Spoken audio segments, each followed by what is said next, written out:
Ayan. I and Yen. So, dito ulit kami. Tumakbo ang Bonje. Pwede makahiram ng microphone si Binibining Yen. Tumambling. Ayan. So, once again, ay, ito pa pala. What a towering. Ay, dapat gitna si Yen para ikaw ang Diyosa. Ako naman ang Nuno. Ayan, once again, maraming salamat, Aster, for dropping by. for being with us today.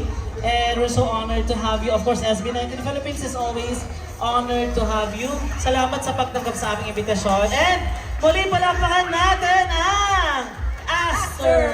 So, inaanyayahan namin ang lahat ng mga naging artists natin for today.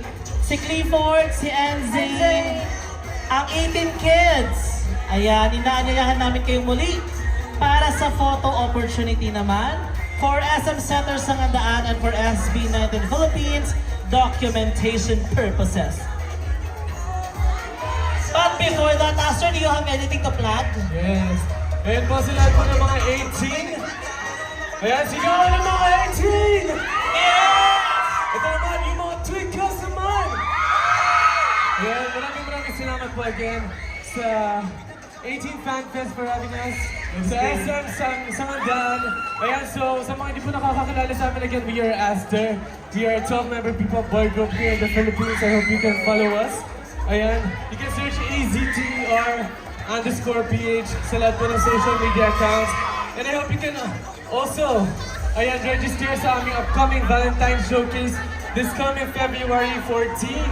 Ayan, sa mga wala pa pong mga kadin dyan, I hope you can also spare your time to be with us and have a date with us on Feb 14 sa Araw ng Mga Puso. And yes, if you want to order din po ang aming official merch, pwede po kayo pumunta sa Wiggles booth dyan sa gilid. Meron po kaming official shirt, cap, cloth banner, and of course, our perfume. May mabango po yun, don't worry guys.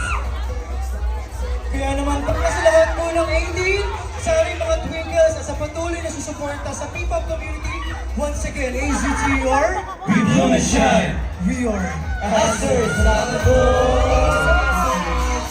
Ayan. So, Aster, compress tayo for the photo opportunity. Yeah, thank you so much also for hosting our event. Yung mga dating bass, no, dahil sa sounds natin, naging high pitch lahat. Sobrang tataas. Sila muna dito sa ating wall, then later on,